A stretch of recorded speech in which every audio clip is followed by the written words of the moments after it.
Hello, dears. This is Krishnavani from SNS Tech MBA team. Today we are going to see the important concept in the financial management. Yeah.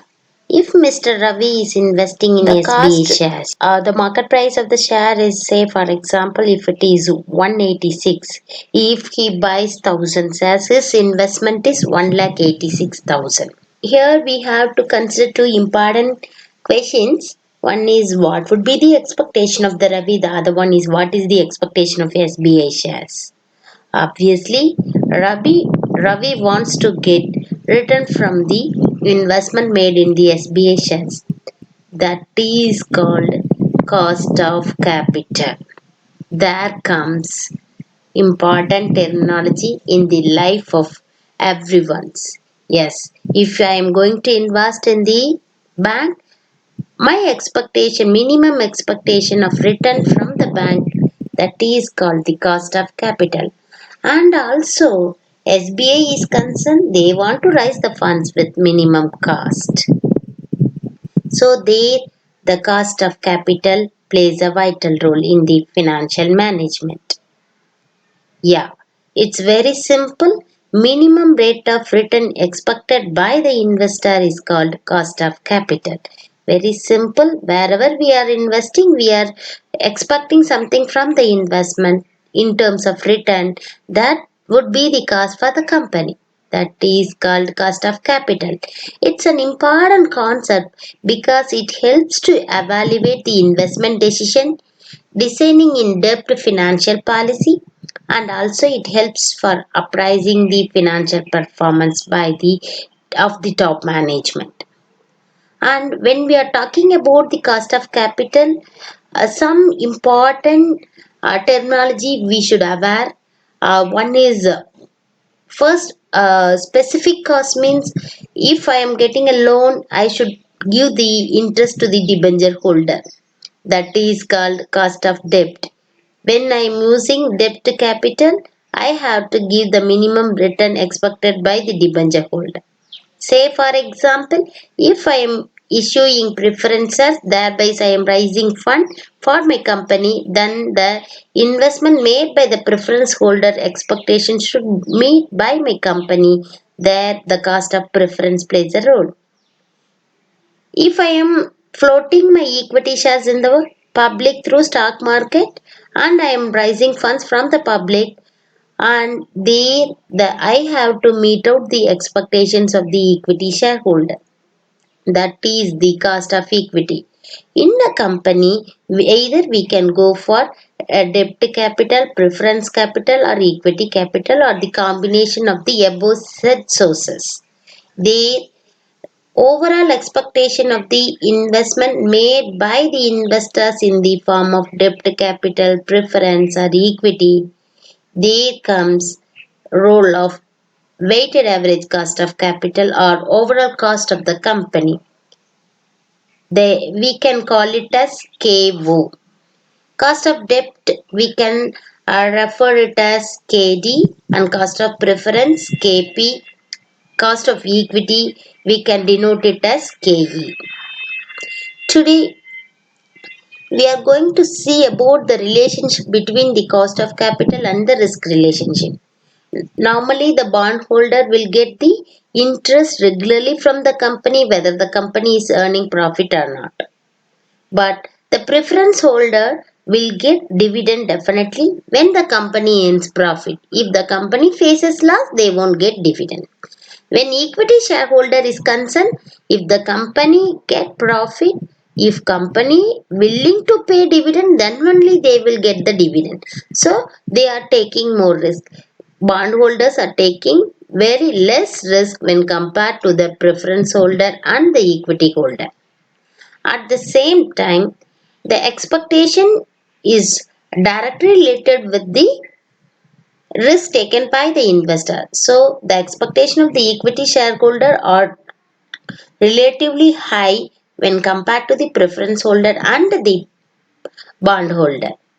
So cost of bond or the debt is low and the cost of equity is high and the cost of preference is moderate for the company.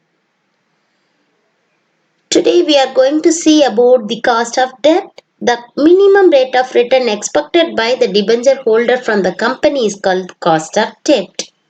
Its cost of debt is relatively low when compared to the preference holder and the equity holder, but the company has to pay the regular interest to the debenture holder, and the investor will get the regular interest from the company.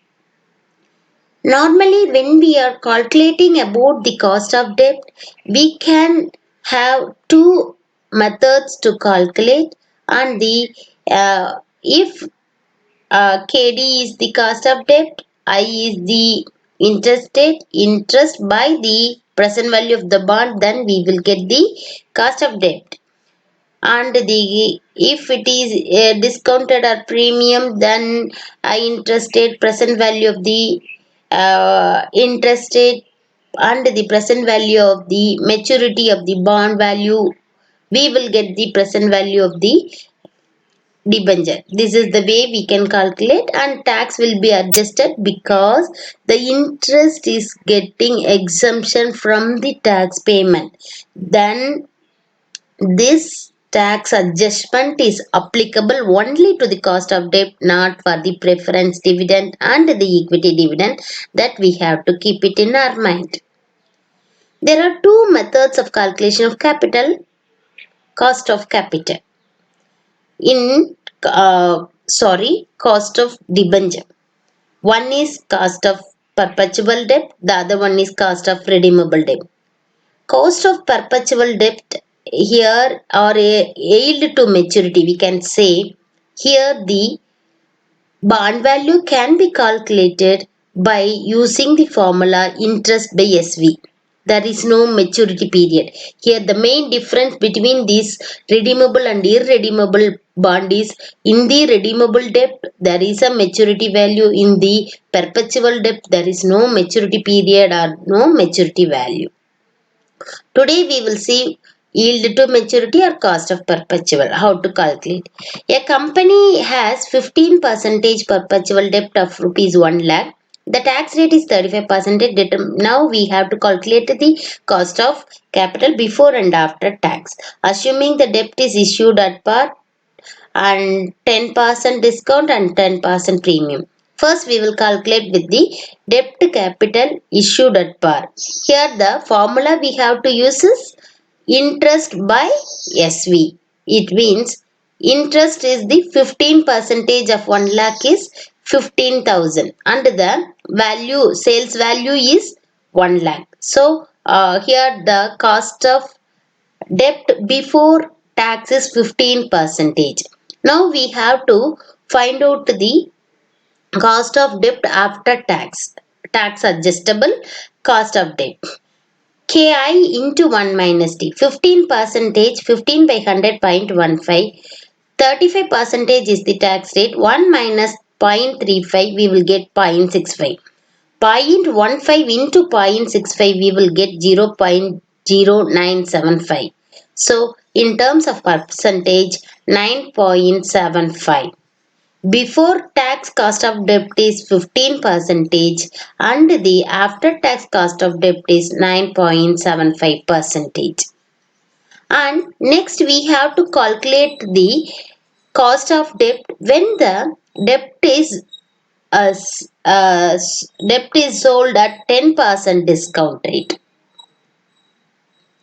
Yeah, 1 lakh, this 90,000, actual debt value is 1 lakh, 10% is 10,000, 1 lakh minus 10,000, we will get 19,000. 1 lakh worth debt are being sold for rupees 90,000 alone, but the interest we have to pay only for the 1 lakh. So 15,000 by 90,000, we will get 16.75 as like tax adjustable. 16.75 into 1 minus, so thereby we will get the 10.85 percentage. Likewise, we have to calculate it for the premium. The interest will be paid only for the actual value of the debt. Actual value of the debt is 1 lakh, 15 percentage of interest rate, 15,000 by 1 lakh 10,000. This 10,000, 1 lakh 10 percentage premium is 10,000, 1 lakh plus 10,000, 1 lakh 10,000. So the debt issued at par value K equal to 13.6 percentage. If you are adjusting with the tax, then the cost of debt is 8.8 percentage. Thank you guys. We will meet in the next video for calculating cost of irredeemable debt. Thank you. Thanks for listening.